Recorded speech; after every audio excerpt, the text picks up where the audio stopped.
সময় একটা ব্রেক আমরা দেব for 15 minutes, either tea break or prayer break, whatever you think. তো সেভাবে আমরা এগিয়ে যাব। আর অনলাইন ট্রেনিং এর একটা সুবিধা আছে যে সবাই অ্যাড্রেস করতে পারি, আর একটা অসুবিধা আছে যেটা অনেকেই চ্যাট বক্সে লিখছেন যে আপনি কথা না বললে মাইকটা বন্ধ রাখতে হবে, আদারওয়াইজ সমস্ত সাউন্ড এসে পুরো সেশনটাকে নষ্ট করে দেবে। আর অনেকে বলছেন যে অ্যাডমিন থেকে মিউট করে দেওয়ার জন্য, সম্ভবত ওনারা করতে পারছেন না। তো মাই কর্ডিয়াল রিকোয়েস্ট যে আপনারা মানে কথা না বলে রেডিওটা ওপেন রাখতে পারেন, কিন্তু মাইকটাতে সমস্যা হবে। এখানে সাদিয়া কাশেম আপনার মাইক, আপনি মাইকটা বন্ধ করে দেন। সাদিয়া কাশেম এখানে একজন আছেন, আপনার মাইকটা বন্ধ নাই, মাইকটা।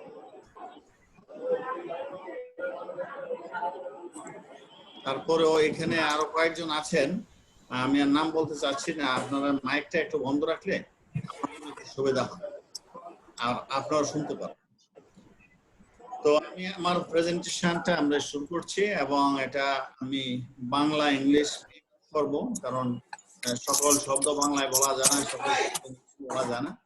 আমরা শুরু করছি, তো আপনারা একটু মাইকটা মিউট করে রাখেন। এখনো আমি অনেক সাউন্ড পাচ্ছি, আপনারা কাইন্ডলি একটু বন্ধ করে রাখেন। স্যার আপনি এখন হোস্ট আছেন, আপনি আপনার ওখানে একটা অপশন পাবেন মিউট অল মাইক্রোফোন, আপনি আপনার ওখানে একটা অপশন পাবেন। মোশাররফ স্যার আপনাকে বলছি, স্যার আপনার ওখানে মিউট অল পাবেন একটা অপশন। ওকে স্যার, আপনি কন্টিনিউ করেন, আমি মিউট করে দিচ্ছি যারা যারা এখানে কথা বলছেন। জি জি, আপনি করে দেন। জি জি জি, ওকে,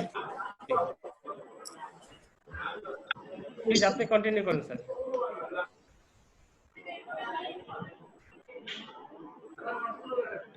আমার স্লাইডটা কি দেখা যায়? জি জি, দেখতে পাচ্ছি, ফুল স্ক্রিন করে দিলেই হবে। এই স্লাইডটা কি দেখা যাচ্ছে? রাইট, এখন ঠিক আছে, এখন ফুল আমি দেখতে পাচ্ছি না স্যার, আমি দেখতে পাচ্ছি না। দেখতে তো পাওয়ার কথা। একজন দেখে, সবাই দেখার কথা। দেখতে পাওয়া যাচ্ছে স্যার, একটু সময় লাগবে হয়তো, অনেকের পিসিতে আসতেছে না, এখন আসে নেই, আসবে কিছুক্ষণ। দেখতে পাচ্ছি, দেখা যাচ্ছে। ওকে, দেখা যাচ্ছে। আমি দেখতে পাচ্ছি না স্যার। দেখা যাচ্ছে।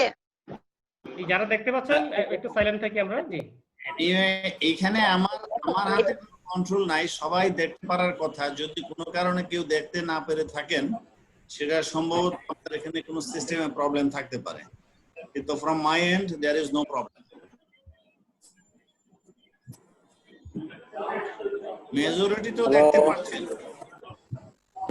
দেখতে পাচ্ছি স্যার, আমরা দেখতে পাচ্ছি। ওকে, তাহলে আপনারা একটু মানে চুপ করে থাকেন, যদি কোনো প্রশ্ন থাকে মাইকটা ওপেন করেন, আদারওয়াইজ ওপেন করার দরকার নাই। তো thank you once again for inviting me, Masud Rana সাহেব, এবং আপনারা যারা এখানে আসছেন। তো আমার তো ফিউচার অফ এইচআরএম, ভবিষ্যৎ নিয়ে, আমি ওইদিকে যাওয়ার আগে আমি আপনাদেরকে একটু বলি, আমি আসলে by education, by training, by experience HR এর লোক। I am in the HR for last 40 years, Bangladesh এবং বাংলাদেশের বাইরে। বাংলাদেশের এইচআর এর অবস্থা খুবই খারাপ। বাংলাদেশে এখনো এইচআর অনেক জায়গায় শুরুই হয় নাই। শুরু হলো এটা একটা অবস্থায় আছে, কোথাও পার্সোনাল ম্যানেজমেন্ট, কোথাও হিউম্যান রিসোর্সমেন্ট, এরকম একটা অবস্থার মধ্যে I am with you to discuss what will be the future look like for HR. তো আপনাদের সাথে যেহেতু আমার ওইভাবে কথা হয় নাই, this is one slide myself. আমার সংক্ষিপ্ত একটু পরিচয় এখানে আমি দিতে চাই। আমি মোশাররফ হোসেন, আমি বর্তমানে আইসিডি হেড অফ এইচআর হিসাবে আমি কাজ করছি। আইসিডিডি এর নিশ্চয়ই নাম শুনেছেন আপনারা। This is the only international organization in the world based in Bangladesh. আমি কানাডার ক্যালগারি বিশ্ববিদ্যালয় থেকে এইচআর এর উপরে আমি মাস্টার্স করেছি, এবং আমি PhD scholar in HR. 35 years of experience with all through international organization. আমি more than 100 কান্ট্রিতে আমার ভিজিট হয়েছে, পড়াশোনা, ট্রেনিং বা বিভিন্ন সেমিনারে। আমি পোস্ট গ্রাজুয়েশন ডিপ্লোমা একটা ডিজাইন করেছি, masters in international human resource management program আমরা ডিজাইন করেছি, ইউনাইটেড ইন্টারন্যাশনাল ইউনিভার্সিটির সাথে। আমি আসলে একজন প্রফেসর, গত 25 বছর যাবত আমি ইউনিভার্সিটিতে পড়াই, এবং সেটা প্রাইভেট ইউনিভার্সিটি এবং ঢাকা বিশ্ববিদ্যালয়ের আইবিএ তেও আমি পড়াই।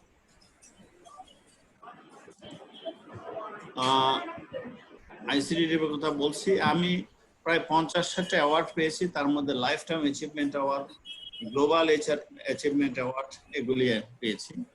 বর্তমানে আমি এইচআর ফেডারেশন, যে ফেডারেশনের 10টা এইচআর মিলে ফেডারেশন, সেই ফেডারেশনের আমি ফাউন্ডার প্রেসিডেন্ট, এবং আমি অসংখ্য অর্গানাইজেশনের চিফ অ্যাডভাইজার হিসাবে আছি বাংলাদেশে। অ্যাডজান্ট প্রফেসর, আমি এমবিএ পড়াই। আর আমি 2টা জার্নালের আমি এডিটোরিয়াল অ্যাডভাইজারি বোর্ড মেম্বার, এবং যেটা মাসুদ বলছেন Bangladesh society for human resource ম্যানেজমেন্টের আমি 10 বছর প্রেসিডেন্ট ছিলাম, এবং Asia Pacific federation of human resource management, যেটা 62টা দেশ মিলে ফেডারেশন, সেই ফেডারেশনেরও আমি 2বারের নির্বাচিত প্রেসিডেন্ট, এবং ওয়ার্ল্ড ফেডারেশনে, ওয়ার্ল্ড এইচআর ফেডারেশনে আমি 5 বছর বোর্ড মেম্বার ছিলাম। আমার বাড়ি ব্রাহ্মণবাড়ি, আমি ধানমন্ডিতে ঢাকা থাকি, চাকরি করি আইসিডিডি। সো এই হলো আমার সংক্ষিপ্ত পরিচয়। আপনাদের আস্থার জন্য আমি এই বিষয়টা একটু শেয়ার করলাম। আমি এইচআর এর লোক, পড়াশোনা এডুকেশন আমি পড়াই, চাকরিও করি এইচআর। এখন আজকে আমাদের যে বিষয়গুলি নিয়ে আমরা আলোচনা করব, যে আসলে ফিউচার ট্রেন্ডটা কি হচ্ছে, মানে আমরা তো ফিউচার অফ এইচআর যদি আমরা আলাপ করি, তাহলে আমাদের কোন দিকে এইচআর যাচ্ছে। প্রথম কথা হলো, আমি যদি উপর থেকে শুরু করি, দেশের পলিটিক্স এবং অর্গানাইজেশনের ভিতরেও একটা পলিটিক্স আছে। এই 2টা বিষয় সম্বন্ধে আমাদের অবগত হতে হবে যদি আমরা এইচআর নিয়ে কাজ করতে চাই। আমাদের economic within the organization, financial situation এবং দেশের ফাইন্যান্সিয়াল সিচুয়েশন, এই 2টা বিষয়কেও আমাদের চিন্তা করতে হবে। সোসাইটি কোন দিকে যাচ্ছে, সোসাইটাল সিচুয়েশন। আপনারা জানেন যে আমাদের society significantly change over last 10-15 years, এবং টেকনোলজির বিষয়টা, এইচআর এর সাথে টেকনোলজি এখন সিগনিফিকেন্টলি লিঙ্কড হয়ে গেছে। এখন এই বিষয়গুলি না জেনে হঠাৎ করে ফিউচার এইচআর কেমন হবে সেটা চিন্তা করার কোনো সুযোগ নেই। আমাকে বলা হয়েছে আপনারা এখানে যারা আছেন সিনিয়র লেভেলের এমপ্লয়ি আছেন, কাজে আমি প্রেজেন্টেশনটা একটু স্ট্র্যাটেজিক পয়েন্ট অফ ভিউ তৈরি করেছি। এখন আপনারা দেখেন যে কোভিড প্যান্ডেমিকের জন্য এইচআর এর ভালো ভালো অর্গানাইজেশন যেগুলি 100% কাজই টেকনোলজিতে চলে, যেমন আজকে আমরা টেকনোলজির মাধ্যমে ট্রেনিং করছি। ইউজুয়ালি আপনারা ট্রেনিং গুলি করতেন ফেস টু ফেস। আমাদের সমাজ পরিবর্তন হয়ে গেছে।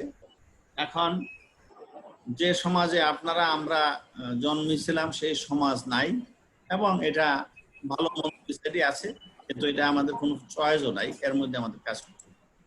এখন আমি যদি দেখি যে পলিটিক্যাল ট্রেন্ডটা কোন দিকে যাচ্ছে,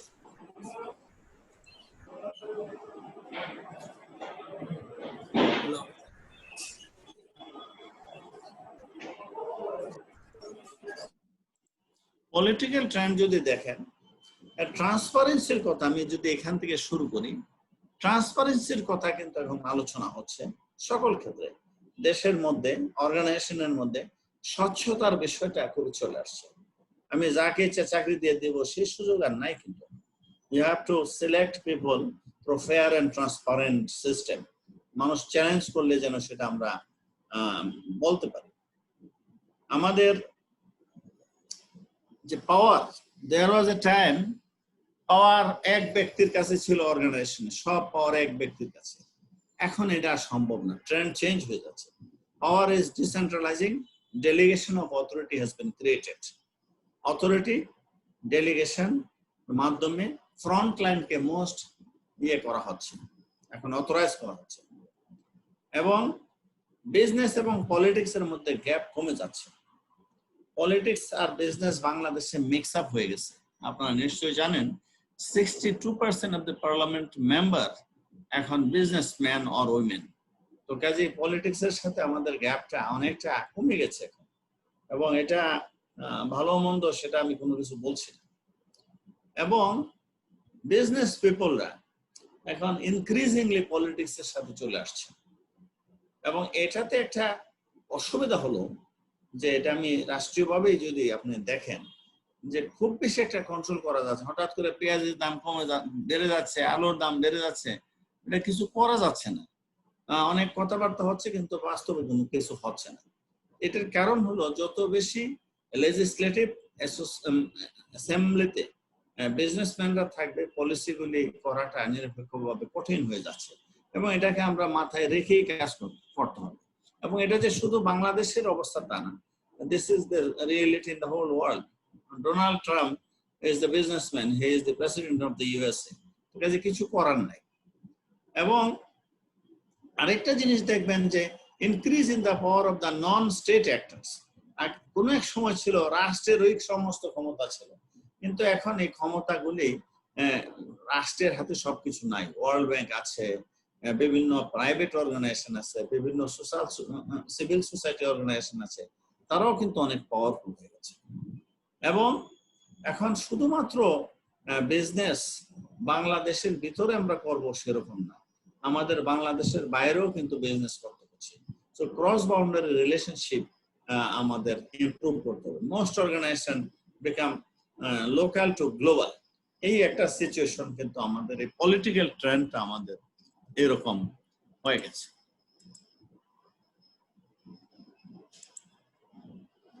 এবার যদি আপনারা আসেন ইকোনমিক সিচুয়েশনটা কি হয়েছে। ইকোনমিক সিচুয়েশনটা বিশ্ব ইকোনমি একদিকে আছে, আমাদের দেশটাও আছে। আপনারা জানেন যে ডেসপাইট অল দিস প্রবলেমস, বাংলাদেশের ইকোনমি ইজ ডুইং ফ্যান্টাস্টিক। আমাদের ভারত, পাকিস্তান, নেপাল এবং আশেপাশের অনেক দেশ থেকে আমাদের ইকোনমি কিন্তু খুবই ভালো। এবং এটার কারণটা কি আপনার কেউ কি বলতে পারবেন এক কথায় যে কোন কারণে আমাদের ইকোনমি এত কিছুর মাঝখানেও ভালো?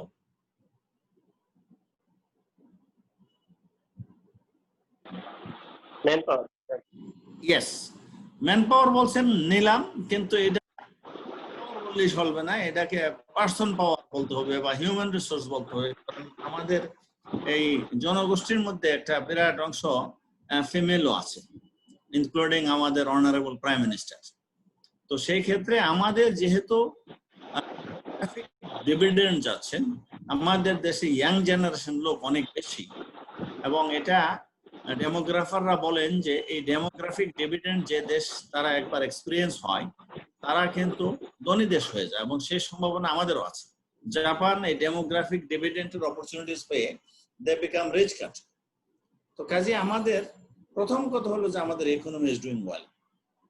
তার মধ্যে প্রথম দেখেন র্যাপিড বিজনেস এক্সপানশন হয়ে যাচ্ছে, বাংলাদেশের বহু কোম্পানি দেশের বাইরে পর্যন্ত বিজনেস করছে, এবং আমাদের second largest income is coming from RMG sector, এবং পুরাটাই বাইরের দেশের সাথে আমাদের বিজনেস। কাজে আমাদের বিজনেস এক্সপানশন সিগনিফিকেন্টলি বাইরে হয়েছে, এটা একটা good trend of the economy. Cross বাউন্ডারির ব্যাপারটা আমি আলাপ করে ফেলছি। ডাইভার্স কাস্টমার্স, আমাদের কাস্টমার শুধুমাত্র বাংলাদেশের তা না, বাংলাদেশের বাইরের আছে, নারী আছে, পুরুষ আছে, বিভিন্ন ধর্মাবলম্বী লোকগুলি আছেন। কাজে আমাদের কাস্টমার বেসটা অনেক বড় হয়ে গেছে, যার জন্য ইকোনমি কিন্তু আমাদের অনেক বড় গ্রোথ হয়েছে। কিন্তু আমাদের বিরাট কম্পিটিশনের মধ্যেও আছি। এই দেশে যদি আপনি বিজনেস করতে চান, এই দেশের মধ্যেও আমাদের অনেক মাল্টিনেশনালের সাথে আমাদের কম্পিট করতে হবে। থিঙ্ক অ্যাবাউট একটা সাবান, এটা ইউনিলিভারও তৈরি করছেন, কোহিনুর কেমিক্যাল কোম্পানিও তৈরি করছেন, এবং both company are in a competition. Customer has a choice, customer কোন প্রোডাক্টটা নেবেন। তো কাজে বিজনেস যেমন আমাদের গ্রোথ হচ্ছে, এক্সপানশন হচ্ছে, আমাদের ইয়েটাও হয়ে যাচ্ছে। আমাদের বেশিরভাগ ক্ষেত্রে আমাদের কম্পিটিশনটাও দারুণভাবে হয়ে গেছে। আচ্ছা, একটা মিনিট আমাকে অ্যালাউ করেন, 2-3 জন লোক ওয়েট করছে, তাদেরকে আমি অ্যাকসেপ্ট করে নিচ্ছি। জি, তো সেই ক্ষেত্রে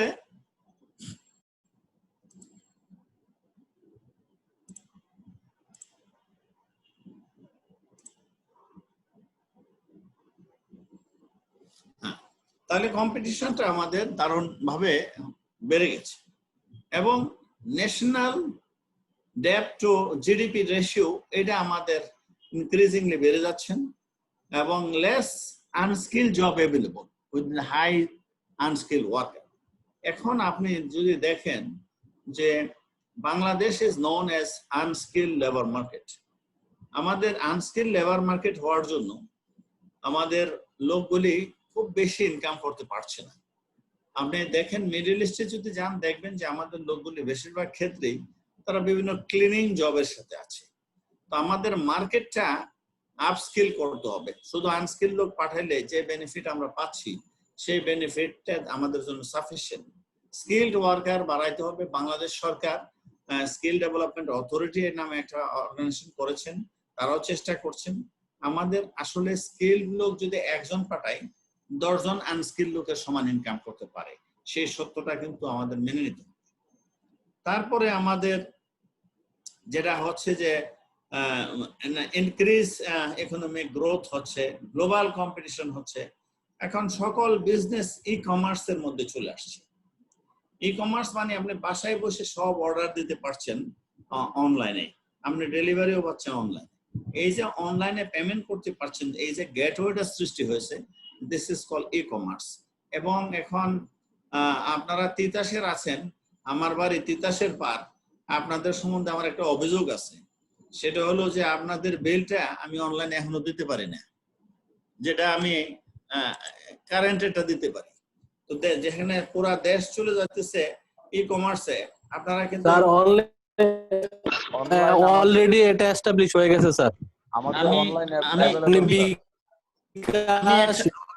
এক সপ্তাহ আগেও পারি নাই। নগদ এই তিনটাতেই পেমেন্ট করতে পারবেন অনলাইনে, আপনার ব্যাংকে যাওয়ার দরকার নাই। রাইট, যদি এটা হয়ে থাকে খুবই ভালো, কিন্তু আমি 1 মাস আগে দিতে পারি নাই আর কি। তো মেবি এটা আমার ইগনোরেন্স। আমি বলছি আর কি যে পুরা বিশ্ব যেহেতু ই কমার্সে যাচ্ছে, আমাদের প্রত্যেকটা অর্গানাইজেশনও কিন্তু ই কমার্সে যেতে হবে, কারণ এখন মানুষ সবকিছুই ঘরে বসে চায়। তো সেটা থ্যাংক ইউ ভেরি মাচ, আপনারা জানিয়েছেন যে এটা অনলাইন হয়ে গেছে আর কি। এবার আসেন আমাদের সমাজের কি অবস্থা। আমাদের যে ন্যাশনাল ইন্টারন্যাশনাল একটা মাইগ্রেশন, আপনাদের কি কোনো আইডিয়া আছে বাংলাদেশে কত বিদেশি লোক আছে? বললাম না, জানাই যেতেন। কোনো আইডিয়া নাই। বাংলাদেশে নাম্বারটা প্রায় কবে গেছে এটা নাম্বার নিয়ে যান। প্রায় 2-3 মিলিয়ন লোক বাংলাদেশে এখানে কাজ করছে। আপনারা যারা কথা বলেন মাইকটা বন্ধ করে কথা বলেন, কাইন্ডলি মাইকটা বন্ধ করে কথা বলেন, আপনার কথা আমি শুনতে পাচ্ছি। তাহলে আমাদের এই ন্যাশনাল ইন্টারনাল এক্সটার্নাল মাইগ্রেশনে এখন একটা শুধু বাংলাদেশি লোকই বাংলাদেশে থাকে না। আপনি গুলশান বনানের দিকে গেলে দেখবেন যে অর্ধেক লোক প্রায় বিদেশি। Increase interconnectivity of the people, organisation and societies. এখন আপনি একটা ক্লিক দেওয়ার সাথে সাথে কত লোককে আপনি যে লিংক করতে পারেন। আমার ধারণা আপনাদের সবারই সোশ্যাল মিডিয়া অ্যাকাউন্ট আছে। আপনি একটা পাবলিক পোস্টিং দিলে এটা 200 কোটি লোক দেখতে পারে। কাজে কানেক্টিভিটিটা আমাদের দেশে বিদেশে অনেক বেড়ে গেছে, আমাদের কমিউনিকেশনটা স্পিড হয়ে গেছে। ফ্যামিলি স্ট্রাকচার চেঞ্জ হয়ে যাচ্ছে। Family structure, there was a time আমাদের জয়েন্ট ফ্যামিলি কালচার ছিল, সেটাকে এখন জয়েন্ট ফ্যামিলি কালচার ভেঙে যাচ্ছে এবং both husband and wife are working. We need increase work life balance, না হলে আমাদের পক্ষে কাজ করা কঠিন হয়ে যাচ্ছে। কাজেই অর্গানাইজেশনের হিউম্যান রিসোর্স চালাতে গেলে ফ্যামিলি স্ট্রাকচারটা সম্বন্ধে আপনার ধারণা রাখতে হবে। এবং উইমেনদের পাওয়ার গত 2-3 দশকের তুলনায় এখন অনেক বেড়েছে, which is good. They are equal. এবং আপনি দেখবেন যে সকল ক্ষেত্রেই উইমেনদের পার্টিসিপেশনটা আসছে এবং এটা জিডিপিতে বিরাট কন্ট্রিবিউট করছে। আগে শুধুমাত্র পুরুষের কাজ করতেন, মহিলারা কম করতেন, সেই বিষয়টা কিন্তু এখন খুব ভালো একটা অবস্থানে আসছে। আমাদের এইজিং পপুলেশন, বাংলাদেশের গড় আয়ু 72-73 মতন হয়ে গেছে। এখন আমাদের একটা আগে শুধু আমাদের লায়াবিলিটিটা ছিল শিশুরা, এখন কিন্তু বৃদ্ধ মানুষও লায়াবিলিটি হয়ে গেছে। যে লোকটা চাকরি করে সেও 60-তে রিটায়ার করার পর 12 বছর কিন্তু তাকে জীবন ধারণ করতে হচ্ছে, আয়দার সে নিজে চলবে অথবা তার অন্যরা তাকে পুষতে হবে। কাজে এই এইজিং পপুলেশনটা একটা বিরাট। পপুলেশন গ্রোথ আমাদের এখন পর্যন্ত অনেক high. Bangladesh is known as the highly densely populated country, পৃথিবীর সবচেয়ে ঘনবসতিপূর্ণ দেশ। ইনক্রিজিং সোশ্যাল ফ্রিডম, এখন স্বাধীনতা বেড়ে গেছে, আপনার সামনে অনেক কিছু করবে ছেলেমেয়েরা, আপনি কিছুই বলতে পারবেন না, নিজের ছেলেমেয়েরা করবে, বাইরের করবে, এবং এটা মেনে নিতে হচ্ছে আমাদের। আগে আমাদের সমাজ ব্যবস্থাটা ছিল যে অন্যের কেউ হইলো আমরা কিছু বলতে পারতাম, এখন কিন্তু আর বলার জায়গা নেই, আপনাকে মেনে নিতে হচ্ছে। এবং আমাদের জীবনের ইয়াটা একটু accelerator pace of the life, আমাদের লাইফটাকে অ্যাক্সেলারেট হয়ে গেছে এখন, এবং প্রচুর আরবানাইজেশন হয়ে গেছে। গ্রামগুলি আস্তে আস্তে শহর হয়ে যাচ্ছে, অথবা গ্রামের মানুষ শহরে চলে আসছে। এখন এই বিষয়গুলি কেন আলাপ করছি, কারণ আপনি তো হিউম্যান রিসোর্স ম্যানেজমেন্ট করবেন, মানব সম্পদ ব্যবস্থাপনা করবেন ভবিষ্যতের কাজে। ভবিষ্যৎটা কোন দিকে যাচ্ছে এই বিষয়টা আমাদের জেনে থাকা দরকার। এইবার আসেন টেকনোলজি, আমাদের টেকনোলজির অবস্থাটা। এখন ইয়াং জেনারেশন একটা আসছে, এই ইয়াং জেনারেশনরা বাথরুম আর খাওয়া ছাড়া আর সবই অনলাইনে চা। এবং এমন একটা অবস্থা হয়ে গেছে যে মানে টেকনোলজিক্যাল একটা ইনোভেশন ওয়ার্ল্ড ওয়াইড হয়ে গেছে, এবং জেনোমিক্সটাই হয়ে গেছে টেকনোসে, মানে জিনটার মধ্যে টেকনোলজি ঢুকে গেছে, এবং ডিজিটাল লাইফস্টাইল শুরু হয়ে গেছে। এখন দেখা গেছে আগে আমরা আত্মীয় স্বজনের বাসায় যেতাম, এখন না গিয়া মেসেঞ্জার গ্রুপে আমরা নিজেদের মধ্যে আলাপ আলোচনা, খাওয়া বাদে সবই চলছে, আলোচনা আড্ডাবাজি সবই চলছে। কাজে আমাদের লাইফটা ডিজিটাল হয়ে গেছে, ওয়ার্ক লাইফ ব্যালেন্সটা মানে ডিজিটাল হয়ে গেছে। এবং আমাদের মানে যে টেকনোলজি আজকে নিয়ে কাজ করছি আমরা, এই টেকনোলজি কালকে থাকবে এমন কোনো গ্যারান্টি নেই। Technology is changing very very rapidly, এবং সোশ্যাল ইকোনমিক এবং কালচারাল কানেক্টিভিটিটা আমাদের বেড়ে গেছে। আমরা আগে হয়তো ফিজিক্যালি গেলে একটা মানুষের সাথে দেখা হতো, এখন আর ফিজিক্যালি যেতে হয় না। তাতে করে আমাদের জন্য একটু সুবিধা হয়েছে, তাতে করে কিছুটা মানে বেশ সাশ্রয় হয়েছে। ওই দিন একটা বিয়ের দাওয়াত পেলাম আমি, মানে বললো যে আসার কোনো দরকার নাই, ওখান থেকে প্রোগ্রাম দেখবেন এবং দোয়া করবেন, খাওয়া দাওয়া ছাড়াই আর কি। তো এখন এইরকমও শুরু হয়ে গেছে।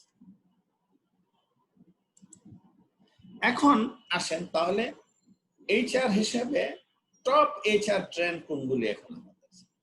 আমরা যদি দেখি একটা একটা করে যে আমাদের এই যে টপ এইচআর চ্যালেঞ্জগুলি, যেগুলি আমাদের society for human resource management থেকে গবেষণা করে এটা পাওয়া যায়। প্রথম হলো অর্গানাইজেশনের কর্পোরেট সোশ্যাল রেসপন্সিবিলিটি বেড়ে গেছে। আমি যদি এখান থেকে শুরু করি, অর্গানাইজেশন সমস্ত লাভ নিজে খেয়ে ফেলবেন, এটা সম্ভব না। রাষ্ট্রীয়ভাবেও কিছু আইন হয়েছে, যেমন ব্যাংকিং সেক্টরে যে আপনি যে প্রফিট হবে তার 10% সিএসআর এ খরচ করতে হবে। 2 নাম্বার হলো অনেক অর্গানাইজেশন আছেন তারা নিজেরাই এমনি করছেন, অনেক প্রতিষ্ঠান বিভিন্ন ধরনের সিএসআর অ্যাক্টিভিটিস করছে। এবং অর্গানাইজেশনগুলি আমাদের যেভাবে আছে, আপনি দেখেন যে অনেক অর্গানাইজেশন আছে যেগুলি পুরনো দাসে তৈরি হয়েছিল, এগুলির ডেভেলপমেন্ট করা দরকার। আপনারা আমার ক্রেডেনশিয়ালে দেখছেন আমি কিন্তু সার্টিফাইড অর্গানাইজেশনাল ডেভেলপমেন্ট স্পেশালিস্ট। আমাদের দেশে জাস্ট আপনাদের অবগতির জন্য বলি, ডোন্ট টেক ইট মানে অফেন্স, আমাদের যেমন ধরুন সরকারি প্রতিষ্ঠান যেগুলি আছে এগুলির লেয়ার অনেকগুলি, 10টা 15টা 20টা পর্যন্ত লেয়ার আছে। আবার দেখা গেছে যে প্রাইভেট সেক্টরে 4টা 5টার বেশি লেয়ার নাই, অর্থাৎ কম লোক দিয়ে তারা বেশি কাজ করছে। আবার বিশ্বের অনেক প্রতিষ্ঠান আছে কাস্টমার সার্ভিসে কোনো লেয়ার নাই। Google is the example. গুগলের সার্ভিস পাইতে কারো কাছে যেতে হয় না, আপনি ঘরে বসে কাউকে জিজ্ঞাসা করতে হবে না, গুগলের যে কোনো সার্ভিস পাবেন। আমি শুনে খুব খুশি হলাম যে তিতাস গ্যাসের যে কোনো কার্যক্রম আমি ঘর থেকে করতে পারবো। তো এই যদি আমি ঘর থেকেই করতে পারি তাহলে এত লোকের প্রয়োজন আছে কিনা। কাজে এখানে মেসেজটা হলো অর্গানাইজেশনাল ডেভেলপমেন্ট মানে you will improve the system of the organization, flat the structure, integrate IT into your business process, এবং নাম্বার অফ পিপল কমে যাবে। এটা হলো গ্লোবাল ট্রেন্ড, শুধুমাত্র যে কোনো আমাদের কোনো অর্গানাইজেশনে যে এমপ্লয়ীদের যে বেনিফিট গুলি দেওয়া হয়, রিওয়ার্ড সিস্টেম, এমপ্লয়ীদের কাছ থেকে আমরা সবাই ভালো কাজ চাই, ভালো কাজ কেন করবে মানুষ? যদি আমার কম্পেনসেশন বেনিফিট প্যাকেজটা যদি ভালো না হয় তাহলে তো আমি করবো না। কারণ এন্ড অফ দ্য ডে আমি ভালো কাজ করব তখনই যখন বুঝবো যে আমি যে শ্রমটা দিচ্ছি সেই শ্রমের যে মার্কেট ভ্যালু আছে সেই অনুসারে আমাকে পেমেন্ট দেওয়া আছে। তো কাজেই যেমন অনেকেই সরকারি লোকেরা বলে যে তারা তো সেবা দেন, কারণ সরকারি লোক তো সেক্রেটারি সেবার বেতন 1 লক্ষ টাকা না, তাহলে উনি সেবাটা কোন মোটিভেশন থেকে দেবেন? তো সেজন্য এইটাও আমাদের চিন্তা করতে হবে যে ভবিষ্যতে যদি সঠিক হিউম্যান রিসোর্স ম্যানেজমেন্ট আমাদের করতে হয় তাহলে অবশ্যই আমাদের market driven competitive compensation and benefit system আমাদের দিতে হবে। তারপরে আসেন আমাদের হেলথ সেফটি সিকিউরিটি। অর্গানাইজেশনে আমরা যারা কাজ করছি আমাদের সেফটি সিকিউরিটির কি অবস্থা? রানা প্লাজা ভাঙ্গিয়া ঘুরে কত লোক মারা গেছে, কোথায় ছিল আমাদের সিকিউরিটি? সেই সিকিউরিটি সিস্টেমটা কিন্তু আমাদের অনেক দেশেই নাই। এখন পর্যন্ত আগুন লাগার পরে নেভানোর চেষ্টা করা হয়, আগুন যেন না লাগে সেই ব্যবস্থাটা কিন্তু করা হয় না। তো সেজন্য এখন আমাদের অর্গানাইজেশনগুলিতে রাষ্ট্রীয়ভাবেও কিন্তু আইন আছে যে আপনাকে একটা সেফটি প্রসিডিউরের মধ্যে থাকতে হবে। তারপরে আমি যেটা দেখছি যে স্টাফিং ম্যানেজমেন্ট, আমাদের recruitment selection. Recruitment is the foundation for the organization. আপনি যদি একটা রং রিক্রুটমেন্ট করেন তো সারা জীবন বোঝা বইয়া বেড়াইতে হবে। কাজে we have to hire the best talent through fair and transparent competition. এই জিনিসটা যতদিন পর্যন্ত আমাদের না আসবে অর্গানাইজেশন সাকসেসফুল হবে না। তারপর workplace diversity and inclusion. আমরা অনেক সময় মানে বাংলাদেশের অর্গানাইজেশনগুলিতে এখনো পুরুষের আধিক্য বেশি, নারীরা কম। আর ডিজেবল লোক তো আমরা নিতেই চাই না। এই ডিজেবল লোক যে আমরা নিচ্ছি না, এতে করে ডিজেবল লোকরা তাহলে চলবে কিভাবে? আমি একটা 1 মিনিটের একটা ভিডিও দেখাইতে চাই আপনাদের, just a minute, 1 minute.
It is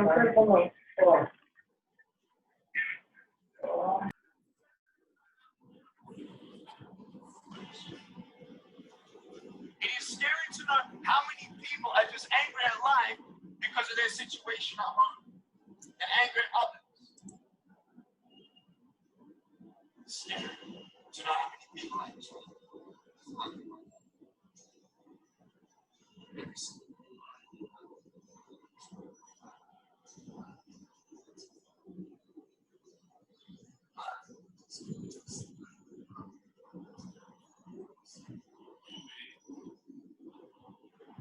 sir network সমস্যা, একটু সবকিছু স্লো আসতেছে।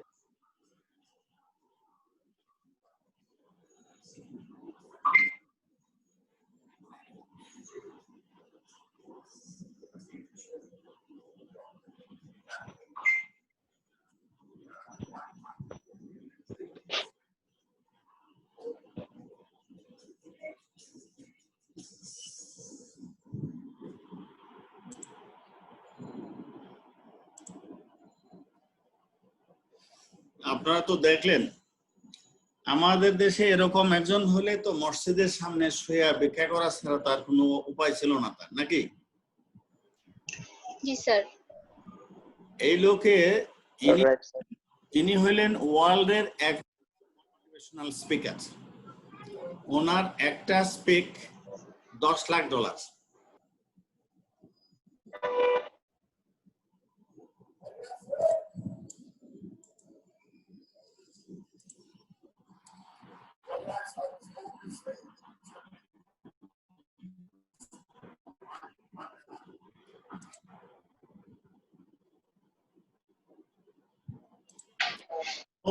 ওনার একটা স্পিচ $10 লাখ লাগে।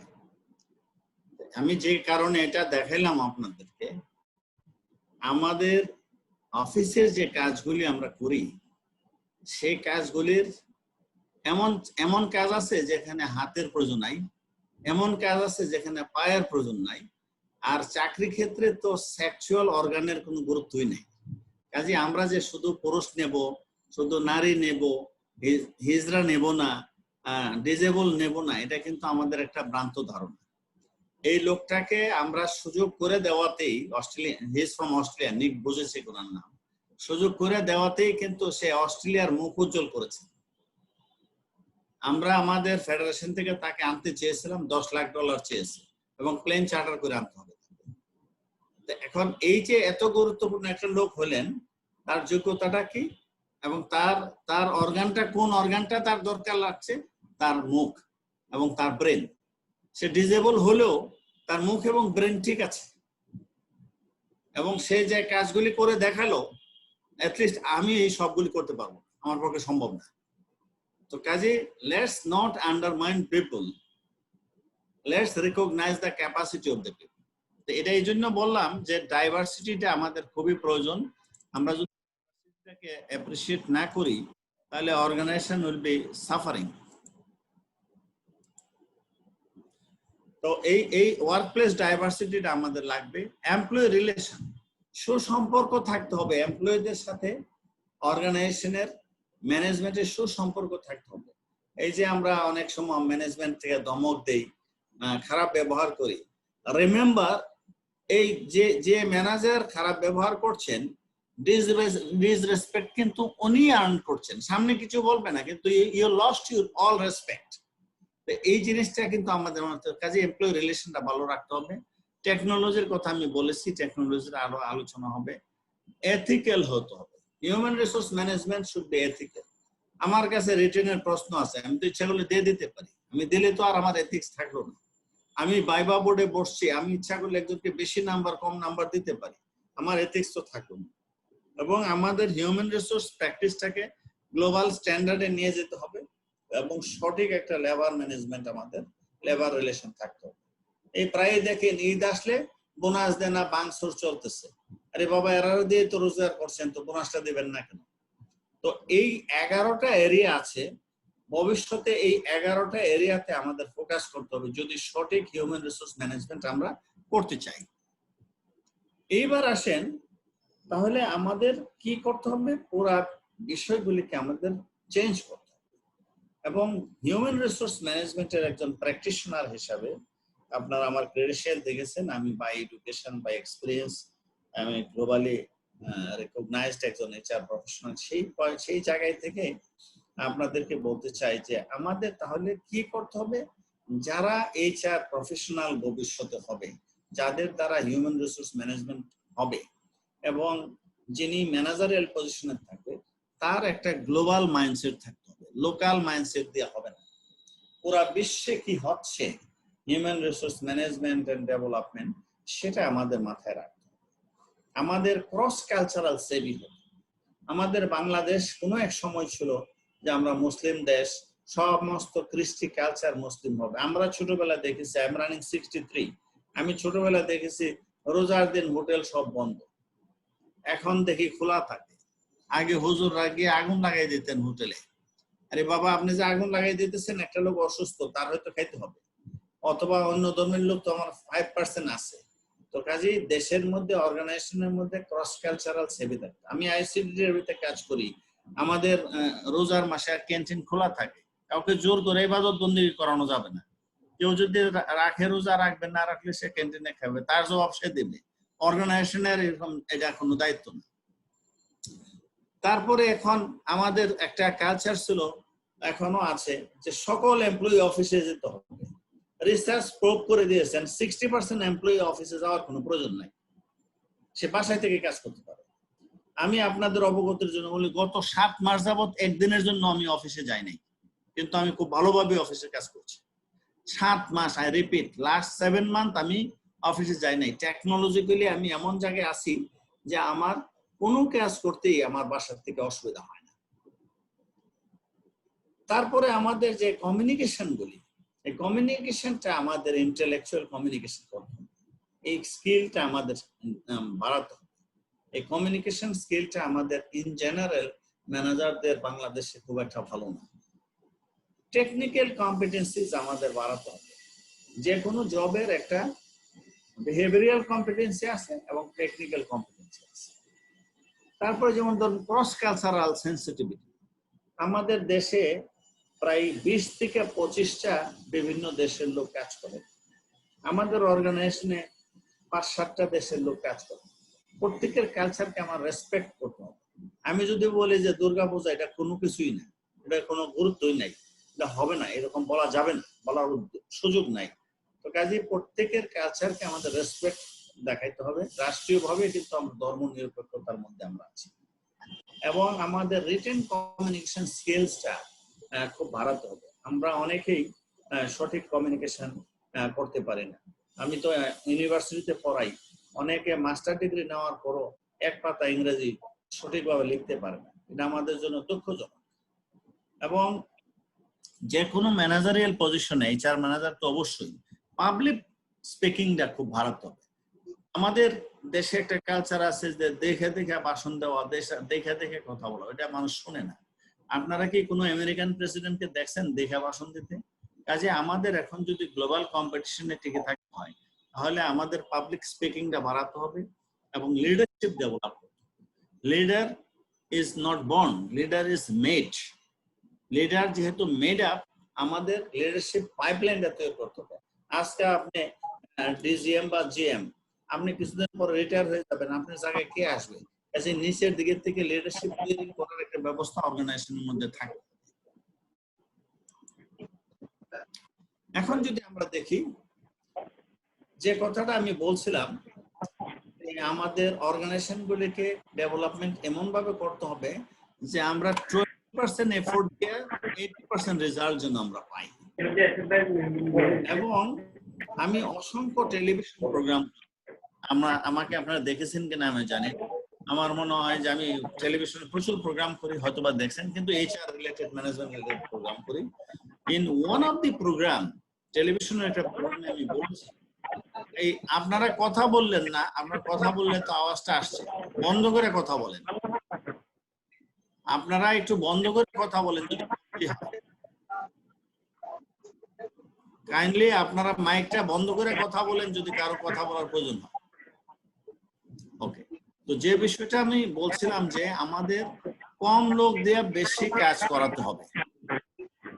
এবং বাংলাদেশের উপরে আমি একটা টেলিভিশন প্রোগ্রামে বলছিলাম, বাংলাদেশে অন এন এভারেজ একজনের কাজ 3 থেকে 5 জন লোক মিলে করি। আচ্ছা, আপনাদেরকে আমি একটু রিকোয়েস্ট করছি, আপনারা মাইকটা একটু বন্ধ রাখেন। আপনারা মাইকটা একটু বন্ধ রাখেন, নাহলে তো আসলে শুনতে পাচ্ছে না অনেকে। স্যার আপনি মনে হয় সবাইকে আনমিউট করে রাখেন স্যার, অ্যাডমিন হিসেবে আপনি পারবেন আনমিউট করতে, সবাইকে আনমিউট করে রাখেন স্যার। এখানে করা যাচ্ছে না, এটা এই জন্য আমি একটু আচ্ছা একটু দেখেন যে আনমিউটের অপশন আছে, তাহলে হয়তো আর কাউকে বলতে হবে না, সে চাইলেও পারবে না কথা বলতে। এখানে আপনারা তো নিজেরাও বুঝতেছেন, একজন তো 10 জনের অসুবিধা করতেছেন, কাইন্ডলি এটা করেন না। তাহলে এখানে যে বামের যে ইয়াটা, যে অর্গানাইজেশন গুলি ভবিষ্যতে কম লোক দিয়ে বেশি কাজ করাবে। বাংলাদেশে একজনের কাজ 3 থেকে 5 জন লোক করে। এর বিভিন্ন কারণ আছে। প্রথম কারণ হলো আমাদের যে ধরনের কম্পিটেন্সি বা স্কিল থাকার দরকার সেটা নাই। 2 নাম্বার হলো আমাদের সিস্টেম গুলি সেভাবে ডেভেলপ করা হয় নাই। 3 নাম্বার হলো আমাদের একটা মাইন্ডসেটের একটা ব্যাপার আছে। তো সেজন্য ভবিষ্যতে ওই 20% এফোর্ট দিয়ে 80% রেজাল্ট আনতে হবে। এখন আমরা 100% এফোর্ট দিয়ে 100% রেজাল্ট আনতে, সেটা কিন্তু আমাদের কোনো সুযোগ নাই ভবিষ্যতে। আমাদের অবশ্যই কম্পিটেন্সি বাড়াতে হবে। আপনাদেরকে আমি একটু গল্প বলি। আমি কেয়ার বাংলাদেশে 20 বছর কাজ করেছি। কেয়ার বাংলাদেশের নাম নিশ্চয়ই শুনছেন। আমি রাজশাহী বিভাগের চিফ ছিলাম 86 সনে। আমার 3 জন সেক্রেটারি ছিল। হঠাৎ করে চিঠি আসলো যে আমরা কম্পিউটার নিয়ে আসতেছি, যার যার কাজ সে করবা, তোমার কোনো সেক্রেটারি থাকবে না। নিজেরা আমরা শিখলাম, শিখে আমার কিন্তু কোনো সেক্রেটারি নেই। বর্তমানে আমি আইসিডিতে কাজ করি, আমার কোনো পেওনও নাই, আমার কোনো সেক্রেটারিও নাই, কোনো টাইপিস্টও নাই, কোনো কম্পিউটার অপারেটরও নাই। তো ভবিষ্যৎটা কিন্তু এরকম আসবে। আপনি যদি অর্গানাইজেশনে কাজ করতে চান, আপনার সবকিছুই করতে হবে, আপনাকে কেউ সাপোর্ট করবে না। গ্লোবাল ট্রেন্ডটা সেদিকে যাচ্ছে। তো সেই জন্য ওইটা যদি আমরা করতে থাকি, আপনি জানেন যে অনেক অফিসে দেখা গেল যে একজন কর্মকর্তার 5-7 জন পেওনই থাকে। তো এইগুলির দিন কিন্তু শেষ হয়ে গেছে। আমার নিজের চা নিজে বানিয়ে খাইতে হয় অফিসে, যার জন্য বাধ্য হয়ে চিনি দুধ বাদ দিয়ে দিছি, কারণ ওটা কোনোদিন সঠিকভাবে মিশাতে পারি না। এখন ভবিষ্যতে অর্গানাইজেশন গুলি যে পর্যায়ে যাচ্ছে, আপনাকে সেলফ সাফিসিয়েন্ট হতে হবে। অজস্র লোক নিয়ে কাজ করার কোনো সুযোগ থাকছে না। তো সেই জন্য আমাদের লোক সংখ্যা কম লোক দিয়ে বেশি কাজ করাতে হবে, সেরকম একটা টাইম আমাদের চলে আসতেছে। আমি ডাইভার্সিটির কথা বলছি, নারী পুরুষ, হিন্দু মুসলিম বৌদ্ধ সবকিছু থাকতে হবে। আপনি তিতাস গ্যাস ইমার্জেন্সি ডিপার্টমেন্ট, আপনাদের মনে করেন সব মুসলমান, তাহলে ঈদের সময় কি করবেন? আবার সব হিন্দু, তাহলে পূজার সময় কি করবেন? কাজে একটা মিক্স থাকলে এটা বিজনেসেরই লাভ হয়, আমরা একটা ব্যালেন্স করতে পারি। অর্গানাইজেশন গুলি প্রত্যেকটা কতগুলি নীতিমালার আওতায় আছে। বাংলাদেশ সরকারের অনেক রেগুলেশন আমাদের মানতে হয়, ট্যাক্স রেগুলেশন, তারপরে বিভিন্ন ধরনের আইন কানুন, ক্রিমিনাল কোনো অফেন্স করা যাবে না। তো কাজে অর্গানাইজেশন গুলি সব কমপ্লায়েন্স এর মধ্যে থাকতে হবে। এবং আমাদের রিক্রুটমেন্ট সিলেকশন প্রসেসটা এমন করতে হবে যে কোনো লোক আপনার অর্গানাইজেশনে জয়েন করার আগ পর্যন্ত তার সাথে ফিজিক্যাল কোনো দেখার দরকার নাই। আমি আপনাদেরকে বলি, আমি আপনাদের সম্বন্ধে কিছুটা জানি, পুরোপুরি জানি না, আমি তার ওখানে কাজ করি না। এখন আমি একজন গ্লোবাল এইচআর এক্সপার্ট হিসেবে বলতে পারি যে অ্যাপ্লিকেশন থেকে একদম ফাইনাল সিলেকশন পর্যন্ত কোনো কাগজের প্রয়োজন লাগবে না, এবং ফিজিক্যালি কারো মুভমেন্ট করতে হবে না।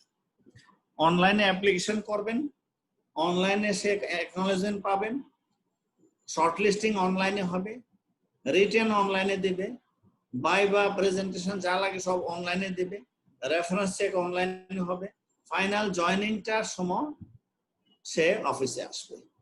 এই সিস্টেমের রিক্রুটমেন্ট এখন পুরো বিশ্বে চলছে। এবং আরেকটা কথা আপনাদেরকে জানিয়ে রাখি, এমন অনেক রিক্রুটমেন্ট আছে জয়েনিং এর সময় তার হেড অফিসে আসার কোনো প্রয়োজন নাই।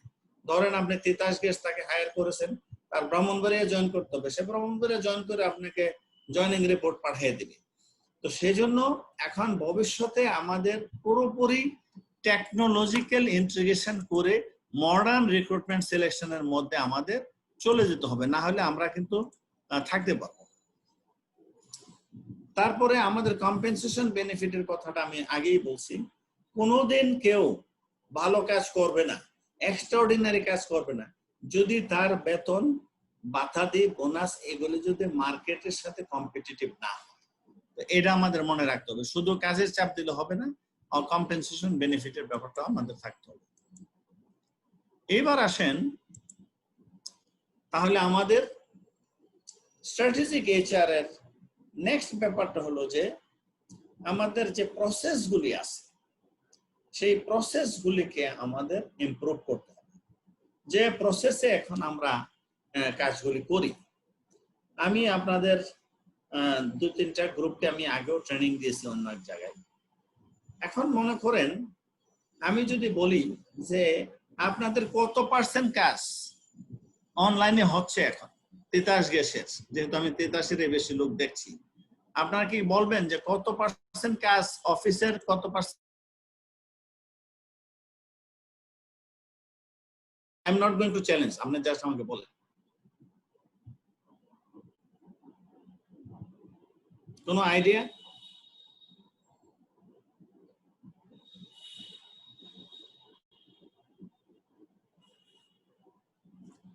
কেউ বলতে পারবেন না নাকি?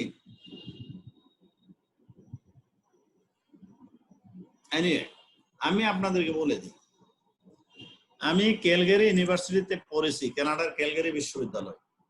আপনারা যদি যান, ক্যালগারি হলো অয়েল এন্ড গ্যাসের জন্য বিখ্যাত পুরা কানাডার মধ্যে। আমি গ্যাস কোম্পানিতে গিয়ে দেখেছি আজকের থেকে 20 বছর আগে একটা কাগজ নাই, পুরা অফিসের মধ্যে একটি কাগজ নাই, সমস্ত ম্যানেজমেন্টটা তারা পেপারলেস অনলাইন করছে। এখন this is a message for you, আমি 20 বছর আগের ঘটনা কানাডাতে বললাম। তাহলে এখন আপনি, আমি জানি কেন আপনারা উত্তর দিতেছেন না, ঠিক আছে, উত্তর দেওয়ার দরকার নেই। এখন গো ব্যাক, এখানে আসছেন তো কিছু শিখে যাওয়ার জন্য, গো ব্যাক এন্ড অ্যাসেস যে আসলে কি যে কাজটা এখন পেপার দিয়ে করতেছেন এটা কি পেপারলেস করা যায় কিনা।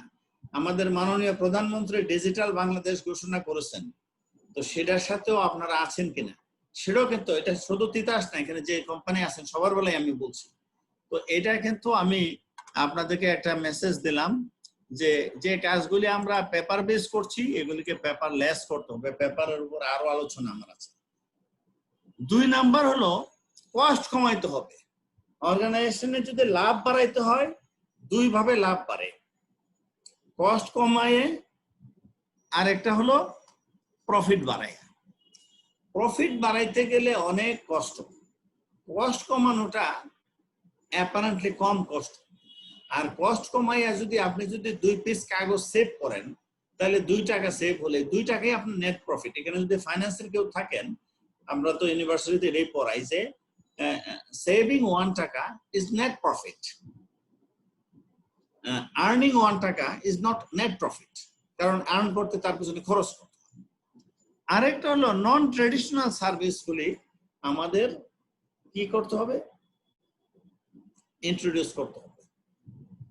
নন ট্রেডিশনাল কোনটা, এই যে মনে করেন আমার একটা দরকার হলে আমার অফিসে যাইতে হবে। কেন আমার অফিসে যাইতে হবে?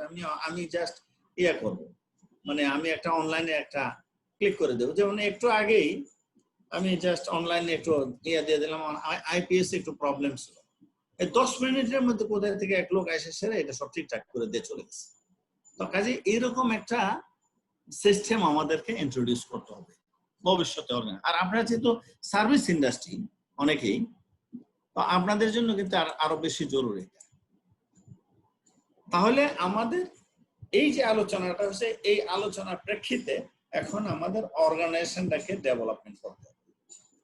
অর্গানাইজেশন ডেভেলপমেন্ট যদি আমাদের করতে হয় তাহলে কিভাবে আমরা অর্গানাইজেশনটাকে ডেভেলপমেন্ট করব? প্রথম কথা হলো হাইলি প্রফেশনাল এবং ট্যালেন্টেড লোক অর্গানাইজেশন নিয়ে আসতে হবে। একটা কথা ইংরেজিতে আছে, রাবিশ ইন রাবিশ আউট। আপনি যদি অর্ডিনারি লোক নেন অর্ডিনারি পারফরমেন্স হবে, এক্সট্রা অর্ডিনারি লোক যদি অর্গানাইজেশনে নেন তাহলে extra ordinary performance. Choice is yours. আপনি অর্ডিনারি লোক নিলেন, সাধারণ লোক নিলেন, সাধারণ পারফরমেন্স হবে, অর্গানাইজেশন প্রতিযোগিতা টিকে থাকতে পারবে। 2 নাম্বার, অর্গানাইজেশনের স্ট্রাকচারটা আমাদের দেখতে হবে।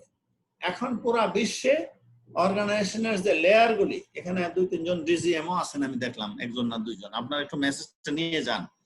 তাদের যে অর্গানাইজেশনের স্ট্রাকচার গিয়ে গুনেবেন যে কতটা লেয়ার আছে ওয়ার্ল্ড ওয়াইড। আমি যেহেতু ওডি স্পেশালিস্ট, 4 থেকে 6টা লেয়ারের বেশি হলে বুঝতে হবে যে এখানে লেয়ারটা আননেসেসারি টল করা হয়েছে। লেয়ার আননেসেসারি টল যদি সেখানে টপ টু বটম 4 থেকে 6টা লেয়ারের বেশি থাকে। আপনাদেরকে আরেকটা কথা বলি, সোনালী ব্যাংকের লেয়ার হলো 17টা, স্ট্যান্ডার্ড চার্টার্ড ব্যাংকের লেয়ার হলো 6টা, এইচএসবিসি লেয়ার হলো 4টা। আপনারা আমাকে বলেন কোন ব্যাংকের পারফরমেন্স সবচেয়ে ভালো? আমি কিন্তু এক্সাম্পল দিচ্ছি আপনাদের। সোনালী ব্যাংকের 17টা, আপনি গুনে দেখতে পারেন, এমডি থেকে ধরে নিচে নামা পর্যন্ত 17টা লেয়ার, এইচএসবিসির 4টা, স্ট্যান্ডার্ড চার্টার্ড ব্যাংকের হলো 6টা। এখন বলেন কোন ব্যাংকের পারফরমেন্স সবচেয়ে ভালো আপনার দৃষ্টিতে? এইচএসবিসি। দেখেছি, আমার ধারণা স্ট্যান্ডার্ড চার্টার্ড। কারণটা কি বলেন তো? হোয়াই? কে বলছেন এইচএসবিসি? খুরশিদা জাহান আপনি বলছেন? কে বললেন? জি আমি বলেছি। কেন বললেন? ওদের সাথে আমি কিছুদিন লেনদেন করেছি, ওদের সিস্টেম টাইমিংটা খুব পারফেক্ট।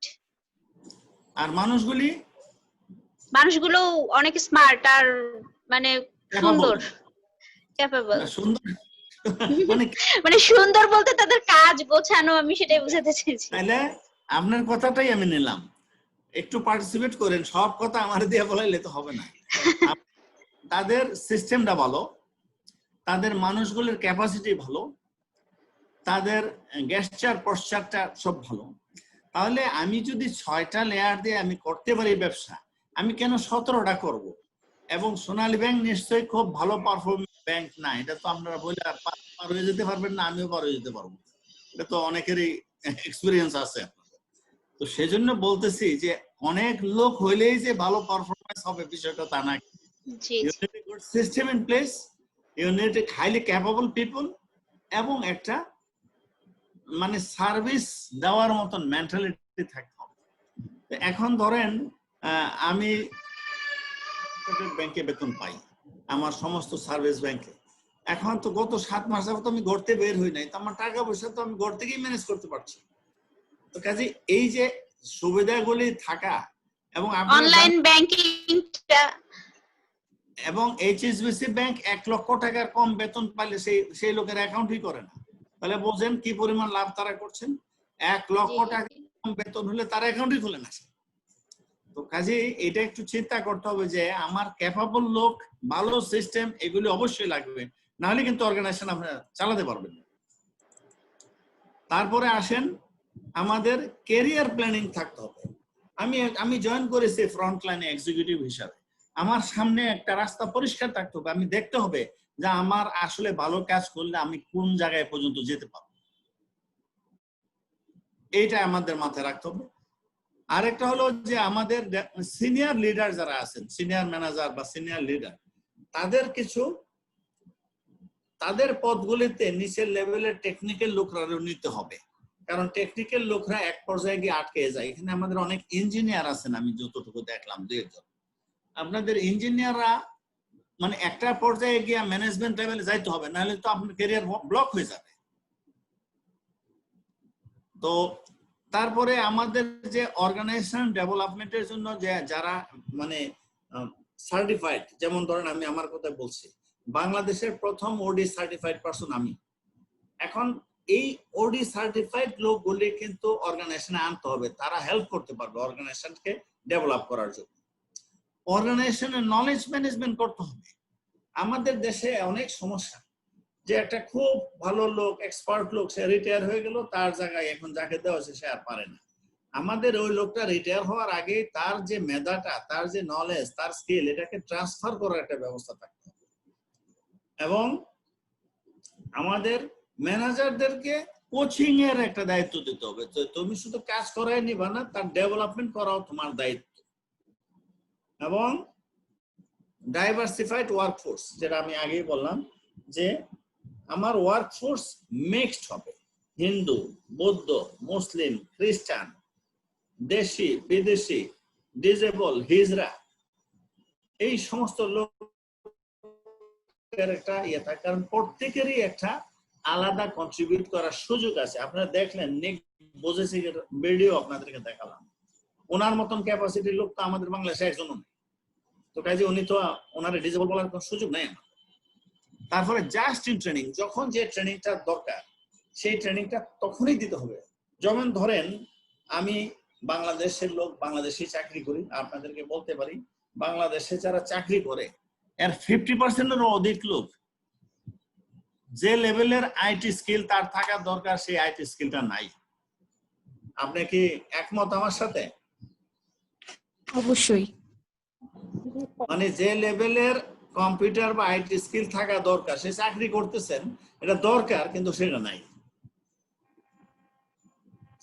এখন ধরেন আমি আপনাদের এখানে যত লোক আছেন সবার চেয়ে বেশি বয়স্ক লোক আমি, আমার 63, আপনাদের তো 63 কেউ আছেন? নিশ্চয়ই নাই, চেহারা মনে হয় না এরকম। তো আইটির এমন কোনো জিনিস নাই যে আমি পারি না, কিন্তু আমি যখন ইউনিভার্সিটিতে পড়ছি কম্পিউটারের কোনো অস্তিত্বই ছিল না ইউনিভার্সিটিতে। এখন এই কথা বললে চলবে যে আমার আমলে কম্পিউটার ছিল না? প্রয়োজন যখন যেটা হয়েছে আমি শিখে ফেলছি, এবং শিখতে পারার জন্যই আমার অর্গানাইজেশনের বাইরেও কিছু ডিমান্ড আছে। মাসুদ রানা সাহেবরা আমি কোনোদিন গেছে জিজ্ঞাসা করিনি, অন্তত 10 বার টেলিফোন করে উনি আমাকে বুক করছেন, আছে উনি সামনে, ওনার সামনে আমি বলছি, বিকজ আমার শিডিউল আমি দিতেই পারছি না। তো সেই জন্য বলতেছি যত বেশি আপনি স্কিল অ্যাকোয়ার করবেন, আপনি মৃত্যুর আগ পর্যন্ত কিন্তু আপনার গুরুত্ব থেকে যাবে। For me retirement is not a problem. আমি রিটায়ার করলে আমি ইউনিভার্সিটিতে পড়াবো, ট্রেনিং করব, কারণটা কি আমি কিছু স্কিল অ্যাকোয়ার করে নিয়েছি। আমার এরকম অনেক লোক আছে আমার মতন বিদেশ থেকে পড়ে আসছে কিন্তু সেই স্কিলটা আহরণ করতে পারে নাই, সেই জন্য তারা হয়তো ওই রিটায়ারের পরে তারা কোনো রকমে জীবন ধারণ করবে। তো চয়েস ইজ ইয়োর্স, আপনি নিজেকে কি মানে ক্যাপাবল করতে চান না করতে চান না। অর্গানাইজেশনের প্রয়োজনটা পরে, আগে নিজের স্বার্থ। আমি যদি ক্যাপাবল হই, আমার আফটার রিটায়ারমেন্টও আমার কিন্তু একটা গুরুত্ব থেকে যাচ্ছে। তাহলে এই ট্রেনিং যখন যেটা দরকার, আপনি বলতে পারেন যে আমার অফিস তো দেয় না, অফিস তো দেওয়ার দরকার নাই। ট্রেনিং যদি প্রয়োজন করি আমি আমার নিজের টাকা দিয়ে নিজের সময় আমি ট্রেনিং করে ফেলবো, আমি সেদিকে অপেক্ষা করবো না। এখন অর্গানাইজেশনে ডাইভার্সিটি ইন্ট্রোডিউস করতে হবে। কালচারাল কম্পিটেন্সি আমি বলেছি অলরেডি যে ভিন্ন ভিন্ন কালচারের লোকজন আমাদের মানে আনতে হবে, ভিন্ন ভিন্ন দেশের আনতে হবে। এইখানে বাংলাদেশে যতই আমরা উইমেন নিয়ে কথাবার্তা বলছি, women empowerment, women participation in the organization is very very low. আপনারা কি কেউ বলবেন আমাকে আপনারা একটু পার্টিসিপেট করেন? এত দোষের কোনো কিছু নাই, কোনো নাম্বার নাই আমার হাতে। আপনাদের অর্গানাইজেশনে কত পার্সেন্ট উইমেন আছে আমাকে একটু বলবেন?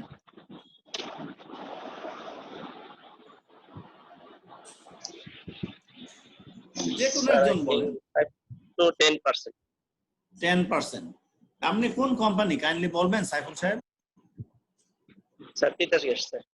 আচ্ছা 10 to 15 এবারে নিলাম আর কি। আর কোন I am not sure sir. G I am not sure sir. আচ্ছা আপনি শিওর না। আর অন্যরা অন্য কোম্পানির কারা আছেন আমি তো নাম জানি না, একটু বলবেন আপনাদের অর্গানাইজেশনে ফিমেল এমপ্লয়ি কত আছেন?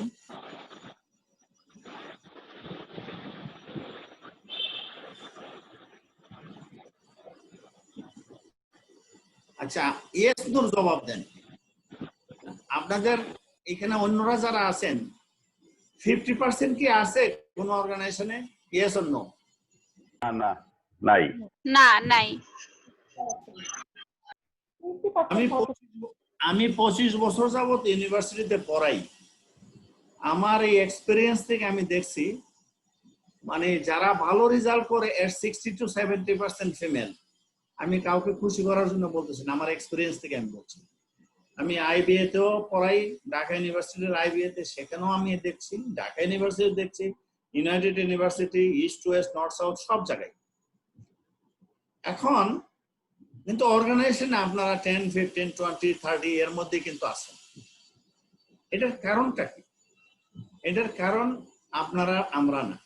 প্রথম কথা হলো মানে আমরা ফিমেলদেরকে 3টা রোলের মধ্যে দিয়ে দেই। Female has a 3 role. Reproductive role, এটা কেউ নিতে পারবো না আমরা, এটা তাদের কাছে থাকতেই হবে। 2 নাম্বার হলো ফ্যামিলি রোল, এটা কিন্তু ইচ্ছা করে দিয়ে দিয়েছি। আমি কানাডাতে ছিলাম, কানাডাতে রান্না বান্না সব পুরুষরা করে, কিন্তু আমাদের দেশে পুরুষরা রান্না করলে ইজ্জত চলে যায়। আচ্ছা, 3 নাম্বার জব রোল। এখন যে মহিলা চাকরি করেন তার ঘরে কিন্তু 3টা দায়িত্ব, আর যিনি পুরুষ কাজ করেন তার ঘরে একটা দায়িত্ব, শুধু কাজ। যার জন্য অর্গানাইজেশনে মেয়েরা গিয়ে খুব একটা সাকসেসফুল হতে পারে না। আবার অর্গানাইজেশন গুলির মধ্যেও কিছু সমস্যা আছে। ফিমেল নিতে চায় না, তার বাচ্চা হবে, ছুটি দিতে হবে, এই করতে হবে, সেই করতে হবে, এইগুলির নানান তাল বাহানা আছে। কিন্তু ধনী দেশের তালিকা আপনারা করেন, আমার বাদ দেন, আপনি তালিকা করেন, সব দেশেই পাবেন মোর দেন 50% female in the work place. আমি তো 100 প্রমাণ করছি। এবং কম্পিটিটিভ পরীক্ষা সার্ভিস ইন্ডাস্ট্রিতে এটা 70-80% ফিমেল। তো এখন আমি এই কথাটা কেন বলছি যে আমাদের কিন্তু চিন্তা করতে হবে কিভাবে আমাদের ফিমেল পার্টিসিপেশন বাড়াতে পারে। আমাদের যদি মহিলাদের অর্গানাইজেশনে না বাড়ানো যায়, তারা দেশের জিডিপি বাড়বে না, ফ্যামিলিতে সচ্ছলতা আসবে না, অর্গানাইজেশন সাকসেসফুল হবে।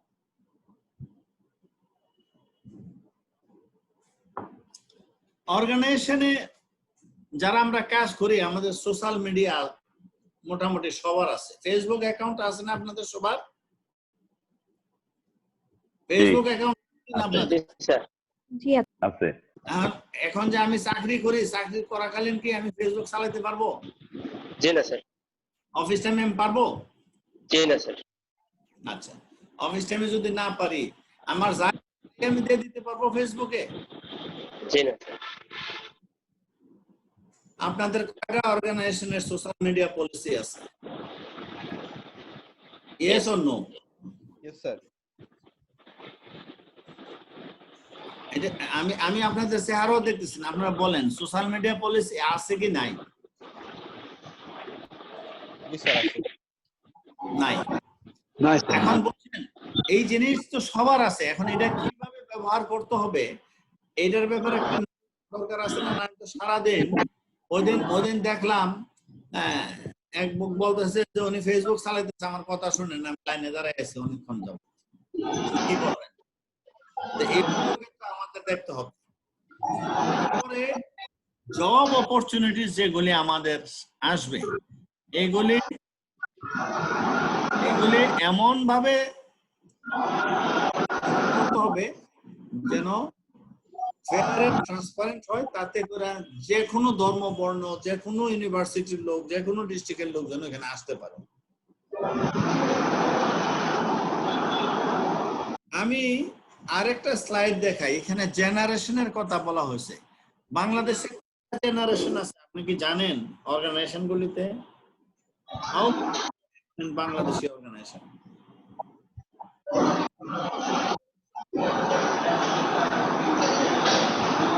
একটু বলবেন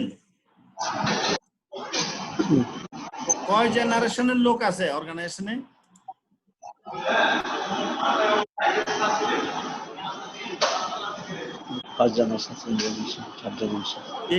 জি একটু বলেন কয় জেনারেশনের লোক আছে?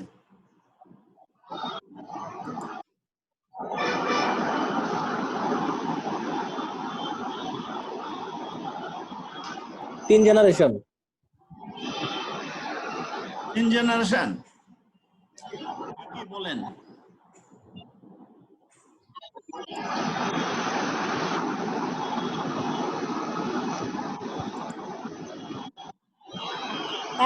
এত বেশি সাউন্ড হচ্ছে,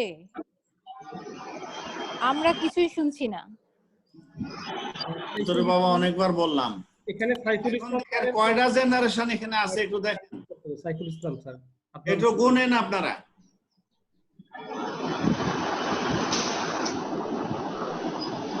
এই সবাই মিউট করে রাখেন, মিউট করে রাখেন। বারবার বলতে হয় কেন? আমার স্লাইডটা কি দেখা যায়?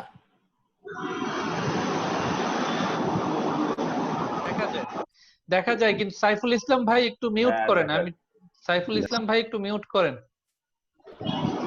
এখানে 5টা জেনারেশন কিন্তু আমি দেখাচ্ছি, 5টা generation. Maturist generation, baby boomers generation, X generation, Y generation, Z generation.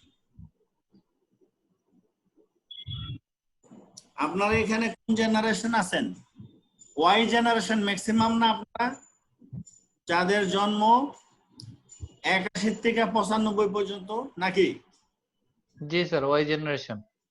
আপনারা বেশিরভাগ ওয়াই জেনারেশন না? Yes sir. কিন্তু আমি তো আর গভর্নমেন্ট অর্গানাইজেশনের কথা চিন্তা করে এটা বানাই নাই। প্রাইভেট সেক্টরে এই ম্যাচুরিস্ট জেনারেশন আছে। আপনারা জানেন মেজর জেনারেল খান চৌধুরী, উনি কত বছর বয়সে মারা গেছে? 82 বছর বয়সে। স্যামসং চৌধুরী, উনি কত বছর? 85 বছর বয়সে মারা গেছে।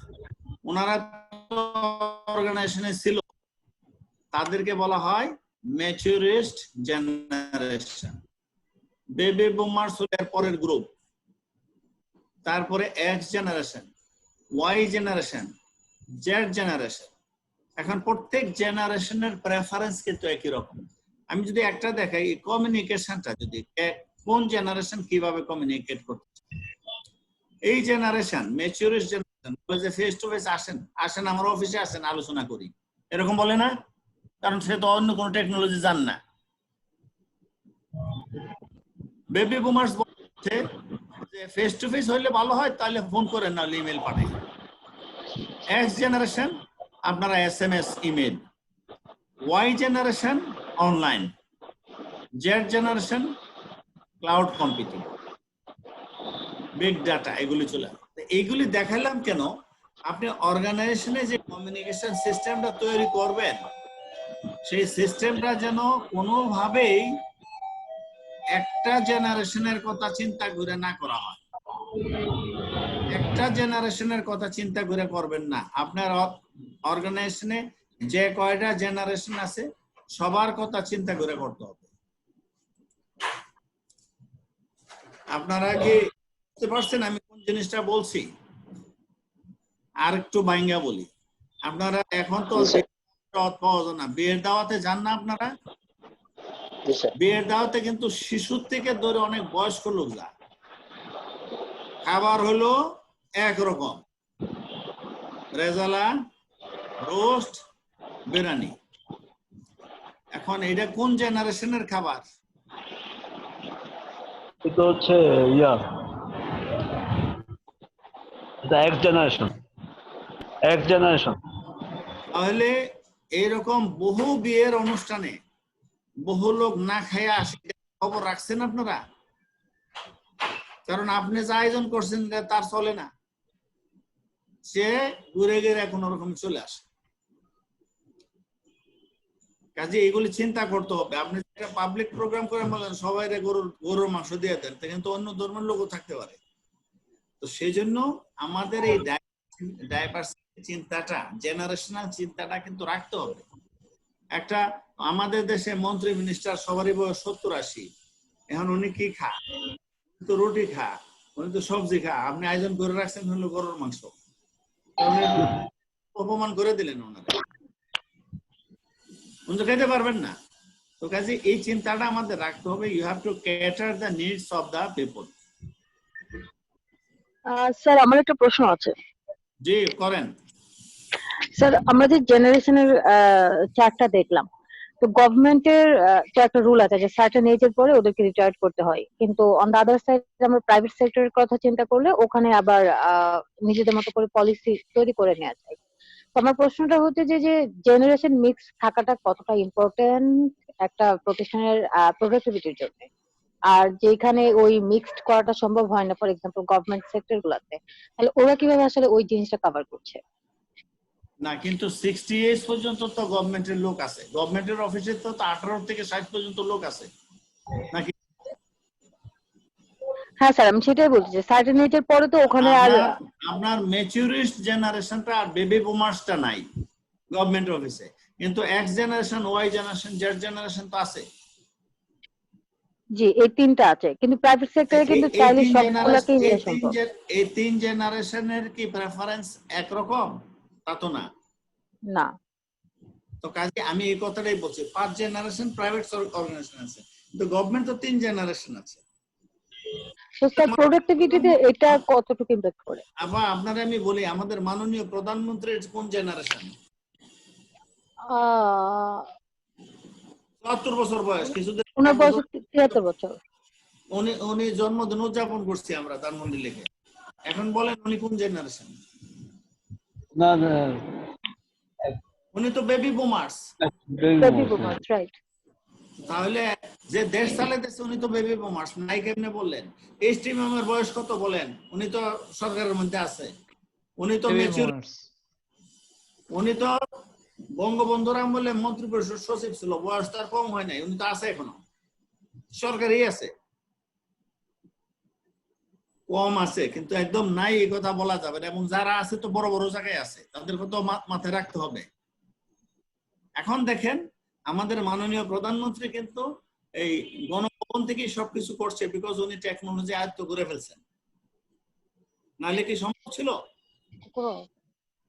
তো এই জন্য আমাদের, আমি 5টা জেনারেশন দেখাইছি স্যাম্পল, আপনার এখানে 3টা হতে পারে, 4টা হতে পারে, 5টা হতে পারে।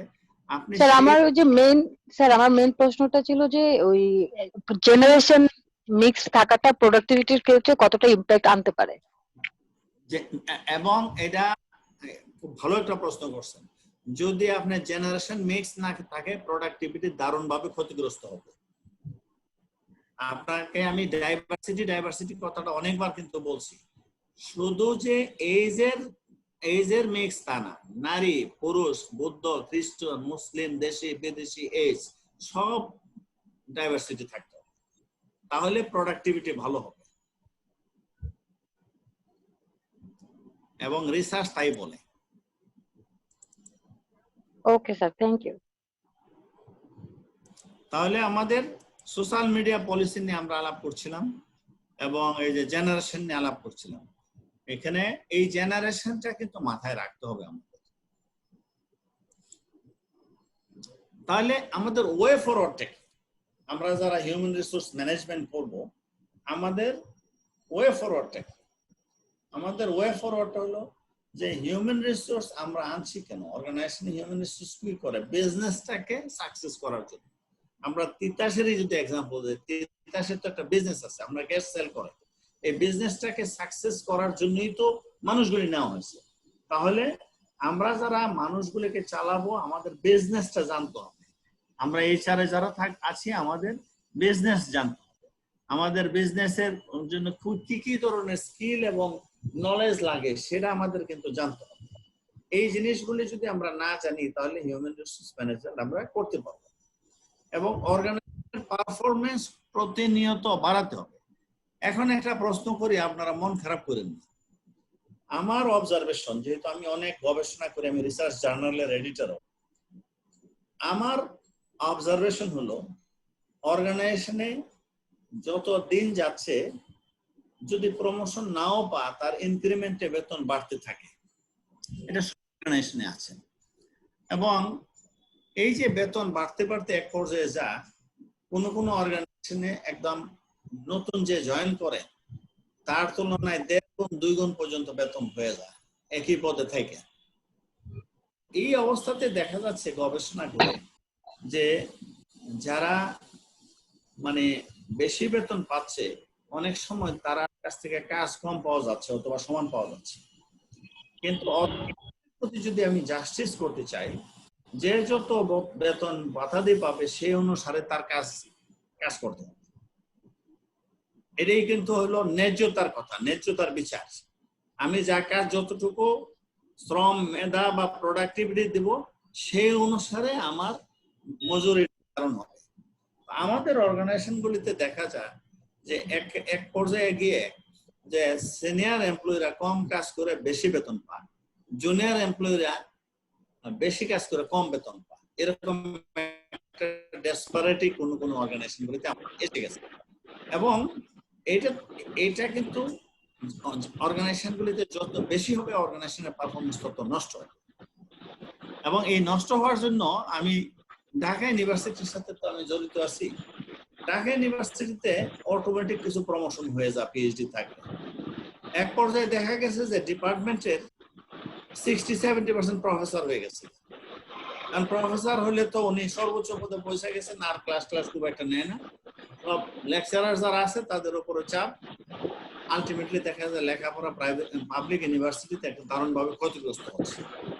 তো সেই জন্য অর্গানাইজেশনগুলির আমাদের খেয়াল রাখতে হবে যে আমাদের যে এমপ্লয়িগুলিকে আমরা নিচ্ছি সেই এমপ্লয়িদের মধ্যে যেন মানে কাজের সাথে বেতন ভাতাদের একটা সামঞ্জস্য থাকে। ওটা যদি না থাকে মানে ডিসস্যাটিসফ্যাকশন ক্রিয়েট হবে। আমি যদি দেখি যে আমার লেভেলের একজন লোক সমান কাজ করে আমার থেকে বেশি বেতন পাচ্ছে বিকজ উনি সিনিয়র, আমার ভিতরে কিন্তু একটা ডিসস্যাটিসফ্যাকশন ক্রিয়েট হবে। এটা যত কথাই বলেন এটা বন্ধ করা যায়। স্যার আপনার সাথে আমি আমাদের প্রতিষ্ঠানে এরকম হচ্ছে স্যার।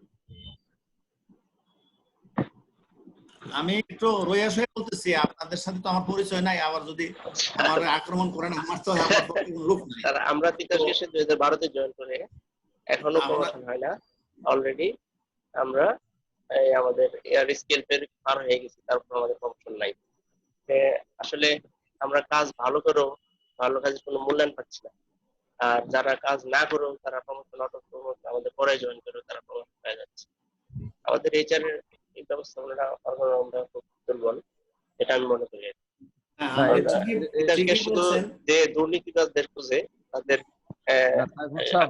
জন্য, কিন্তু আমাদের যারা ভালো কাজ করতেছে তাদের কোনো উৎসাহ নাই, তাদের এরকম কিছু হয়েছে যে আপনার পরে জয়েন করে কেউ আগে প্রমোশন পাইছে?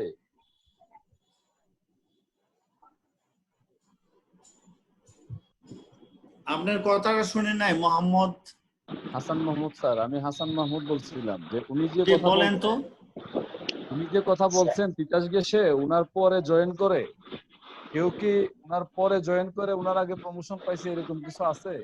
একই ক্যাডারে আমার পদে না হোক, কথা হচ্ছে যে আমার অ্যাসিস্ট্যান্ট ম্যানেজার পদে যারা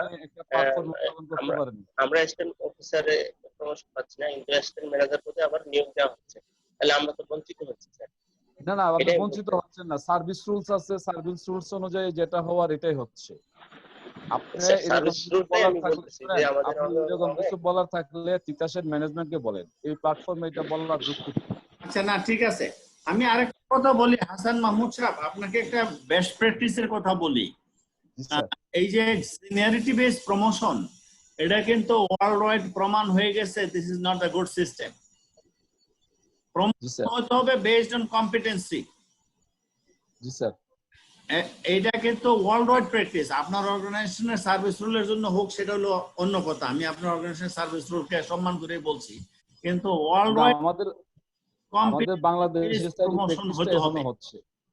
জি, তো কম্পিটেন্সি বেসড প্রমোশন হতে হবে, এবং age experience does not guarantee higher productivity. Mark Zuckerberg 14 বছর বয়সে ফেসবুক আবিষ্কার করে এখন পৃথিবীর সেরা ধনী প্রায় হয়ে গেছে, নেক্সট ইয়ার উনি সেরা ধনী হয়ে যাচ্ছে। কাজে সবসময় যে মানে সিনিয়রিটি বা এজ দিয়ে যে আমরা গ্যারান্টি নাই, সেটা একটু মাথায় রাখতে হবে। আমাদের মানে পলিসিগুলি এমন হতে হবে ভবিষ্যতে যে আমরা যেন রিকগনাইজ করি পটেনশিয়ালিটি, রিকগনাইজ করি হাই পারফরমেন্স, এটা একটু মাথায় রাখতে হবে।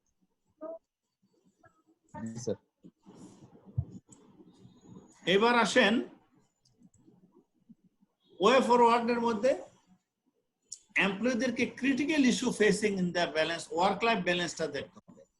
আপনি দেখেন আমাদের অর্গানাইজেশন গুলিতে এখন যারা কাজ করে অনেকেরই স্বামী স্ত্রী দুজনেই কাজ করেন, তাদের তো বাচ্চা আছে, নেক্সট জেনারেশনটা তো আমার টিকে রাখতে হবে।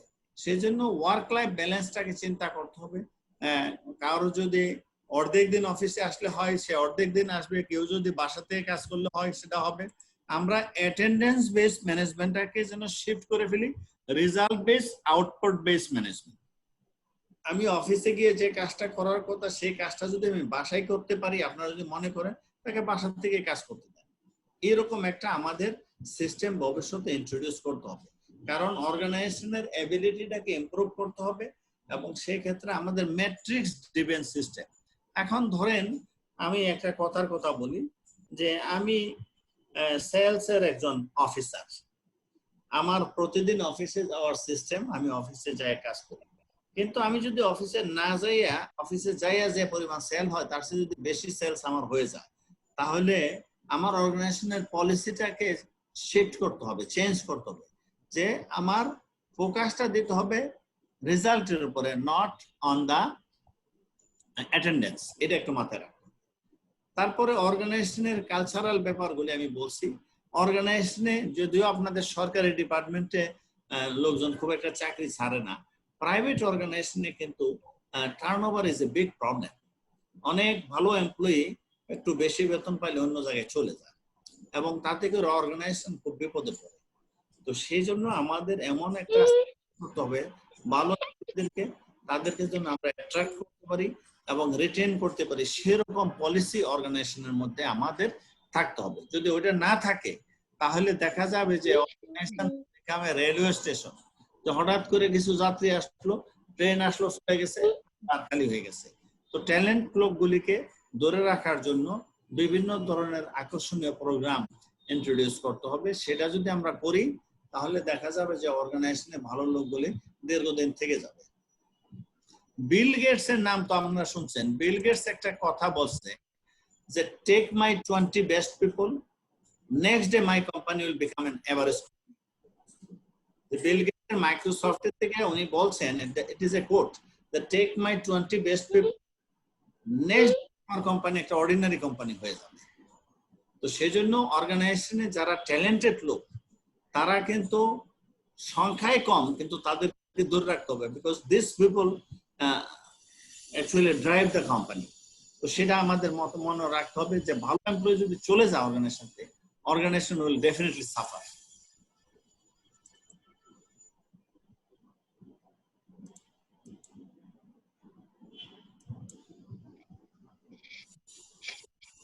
এবং অর্গানাইজেশনে are the most important resource.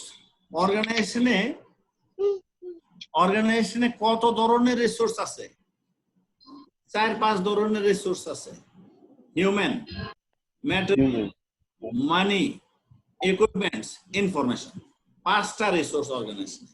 Human, money, material, equipment আর হলো ইনফরমেশন। এই যে 5টা রিসোর্স আছে, তার মধ্যে বেস্ট রিসোর্স কোনটা? হিউম্যান। এক্সেলেন্ট।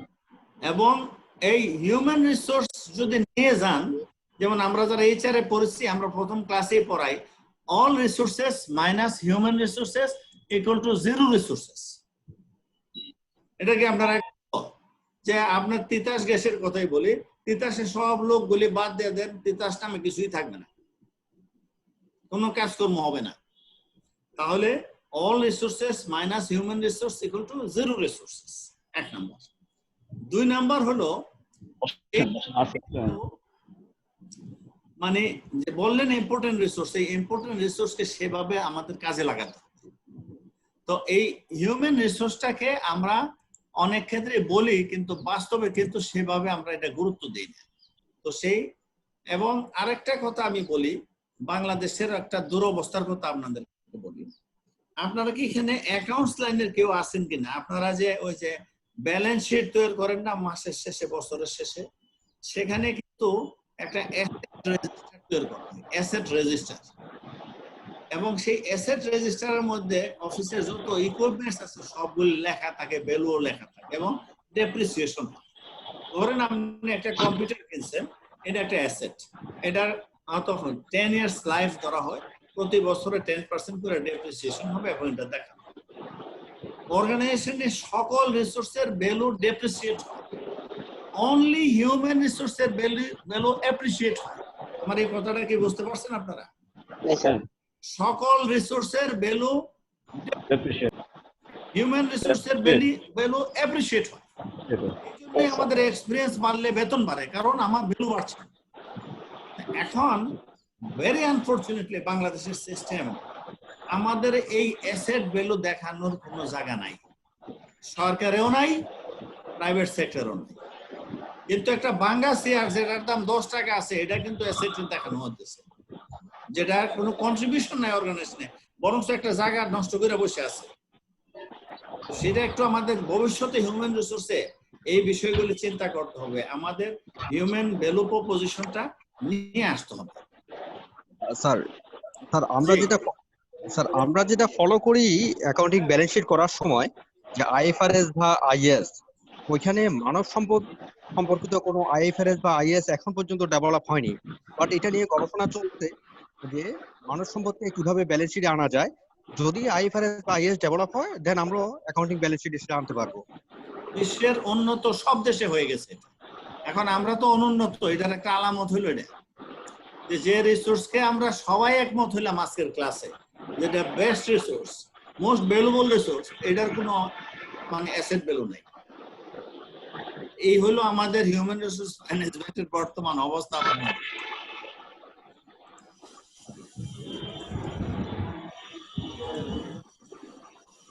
তারপরে আমরা কি করব? প্রোডাক্টিভিটি বাড়াতে হবে, প্রতিনিয়ত আমাদের প্রোডাক্টিভিটি বাড়াতে হবে এবং আমাদের স্কিলকে আপগ্রেড করতে হবে। আমরা স্কিল নিয়ে জয়েন করছেন আপনি 10-15 বছর আগে, সেই স্কিল দিয়ে কিন্তু এখন বেঁচে থাকতে পারবেন না।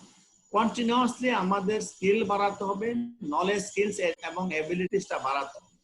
অর্গানাইজেশন আমাকে প্রমোশন দেবে, বেতন বাড়াবে, কিসের ভিত্তিতে? আমার কেএসএ যদি বাড়ে, এই কেএসএ বাড়লে আমার বেতন বাড়বে, পজিশন বাড়বে। কেএসএ না বাড়লে বাড়বে না। আমি 10 বছর চাকরি করে, this is not an indicator. 10 বছরে আমি কি পরিমাণ নলেজ আহরণ করেছি, কি ধরনের স্কিল অ্যাকোয়ার করেছি, এইগুলি হবে মূল বিষয়। তাহলে আমাদের ভবিষ্যতের জন্য, যেটা ফিউচার এইচআর আপনি বলছেন, আমরা তাহলে কি রেডি? আমরা কি মানে সেইভাবে আমরা নিজেদেরকে রেডি করতে পারছি? আমরা কি সেই ক্রেডিবিলিটি আমরা তৈরি করতে পেরেছি? এবং সেইভাবে আমরা এমপ্লয়ার অফ চয়েস হইতে হবে। একটা অর্গানাইজেশনে এই যে আমরা পড়াই বিবিএমবিএ তে, জিজ্ঞাসা কোথায় জয়েন করবা, সবাই ভালো ভালো কোম্পানির নাম বলে, because they prove themselves as employer of choice. সবাই বলে আমরা আইসিডিডব্লিউতে জয়েন করব, আমরা ব্রিটিশ আমেরিকান কোম্পানিতে জয়েন করব, ইউনিলিভারে জয়েন করব, গ্রামীণ ফোনে জয়েন করব। কারণটা কি? They have already proved as employer of choice, যে তাদের মার্কেটে একটা ডিমান্ড হয়ে গেছে। আমরা যদি ওরকম করতে পারি, তাহলে যে কোনো কোম্পানি এমপ্লয়ার অফ চয়েস ভবিষ্যতে হতে পারবে। তাহলে আমাদের ওয়ে ফরওয়ার্ডটা কি? আমাদেরকে যেভাবে হিউম্যান রিসোর্সটা আমরা চালাচ্ছি সেভাবে আর চালানোর সুযোগ নাই। We have to have a transformation. আমাদেরকে একটা ট্রান্সফর্ম করতে হবে, আমাদের ভিশন মিশন ঠিক করতে হবে এবং কিভাবে আমরা ভ্যালু এডিশন করব সেই ধরনের একটা ট্রান্সফরমেশন প্রসেসে আমাদের যেতে হবে। না হলে আমাদের যে বাংলাদেশের জনসংখ্যা, যেটা একটা বিরাট সম্ভাবনা আমাদের জন্য 2041 সালের মধ্যে ধনী দেশ হওয়া, সেই ধনী দেশের স্বপ্ন কিন্তু স্বপ্নই আমাদের থেকে যাবে। তো এই পর্যায়ে আমি একটু ব্রেক দিতে চাই, একটু নামাজের ব্রেক দিতে চাই, 15 মিনিটের হয়েছে। এবং তারপরে আমি আমাদের হিউম্যান রিসোর্স ম্যানেজমেন্ট কিভাবে পেপারলেস করতে হবে সেই নিয়ে আমি একটু আলোচনা করব। এই পেপারলেসে যাওয়ার আগে এবং ব্রেকে যাওয়ার আগে আপনাদের কি কোনো কোশ্চেন আছে?